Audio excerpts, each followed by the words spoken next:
c'est désormais qu'une condition de temps. Mais Kylian Mbappé va bel et bien signer au Real, sa propre mère confirme. En plus de ça, le salaire de Kylian Mbappé fait exploser le vestiaire du Real Madrid. Le Real Madrid connaît le prix d'Alphonso Davies, il ne prolongera pas au Bayern. Pourquoi Tchouaméni a gardé le silence sur sa blessure à la mi-temps du Classico? Nous allons vous expliquer toutes ces informations dans un instant, mais il est très important de rester jusqu'à la fin pour ne rien manquer. Avant de commencer, si c'est la première fois que tu passes ici, je t'invite donc à t'abonner, c'est gratuit, ça prend 2 secondes et ça fait plaisir. Merci beaucoup à toi. Toujours un joueur du PSG en ce début de saison 2023-2024, Kylian Mbappé va animer encore une fois les prochains mois au niveau mercato. Il est de nouveau annoncé avec insistance au Real Madrid. Et le club madrilène se prépare déjà à l'accueillir dans ses rangs même si son salaire risque de grandement chambouler les habitudes du club. C'est l'épisode 3452 du feuilleton Kylian Mbappé. Déjà cet été, le Français avait animé les débats après les révélations sur sa volonté de ne pas prolonger son contrat au PSG et donc de partir libre à l'été 2024.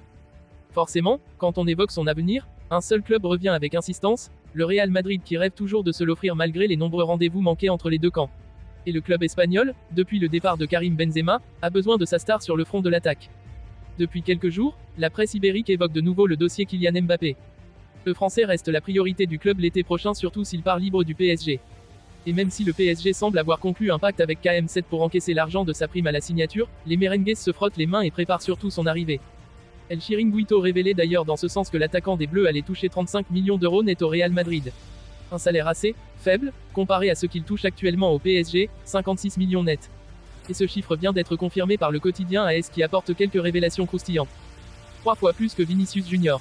Selon le média madrilène, le salaire de Kylian Mbappé est un sujet pensé depuis plusieurs années par le Real Madrid. Avec 35 millions d'euros par an, la star parisienne deviendrait le joueur le mieux payé du club et de très loin.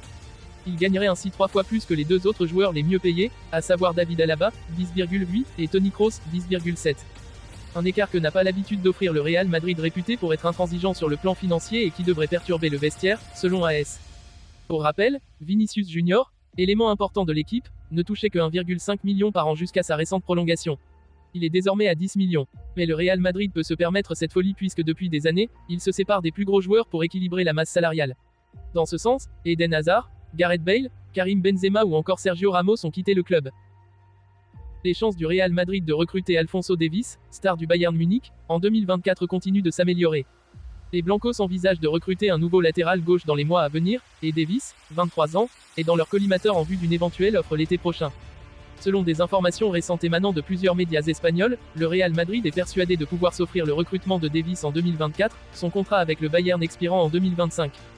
Si Davies n'accepte pas une prolongation en Bavière, les champions de Bundesliga chercheront à vendre l'international canadien pour éviter de le perdre sur un transfert libre à la fin de son bail. Le Bayern étant désormais prêt à passer à l'étape suivante de la vente, Diario AS affirme qu'il a fixé un prix de 50 millions d'euros pour Davies, si le Real Madrid souhaite conclure un accord l'été prochain. Le Real Madrid n'est pas prêt à payer cette somme, car il veut un accord de transfert plus proche de 40 à 45 millions d'euros, avec des négociations qui doivent encore commencer entre toutes les parties impliquées. L'agent d'Aurélien Tchouaméni a expliqué auprès de The Athletic pourquoi le Français n'a pas voulu parler de son problème au pied à la mi-temps du match face au Barça. Tchouaméni s'est blessé au pied lors du dernier match de son équipe, le Classico à Montjuic remporte 1-2 par les Madrilènes grâce à un doublé de Bellingham.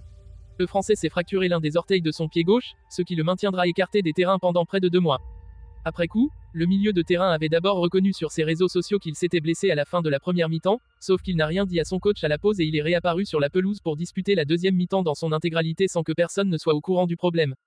La grande question que beaucoup se sont posées, c'est de savoir pourquoi Tchouaméni n'a pas parlé sa blessure dans le vestiaire à la mi-temps. C'est son agent, Jonathan Keb, qui en a révélé la cause lors d'un échange avec le média The Athletic. Il n'a rien dit car le Real perdait. Il a ressenti quelque chose, en première période, mais ce n'était pas grand-chose. Puis, pendant le match, ça a empiré, a déclaré Jonathan Keb, ajoutant, s'il n'a rien dit à la mi-temps, c'est parce que son équipe perdait, le Real était mené à 1-0, et lui voulait gagner. Mais il ne connaissait pas la gravité. Quand tu joues, tu ne sens pas trop la douleur, ça vient surtout après, quand tu t'arrêtes et que tu enlèves tes chaussures.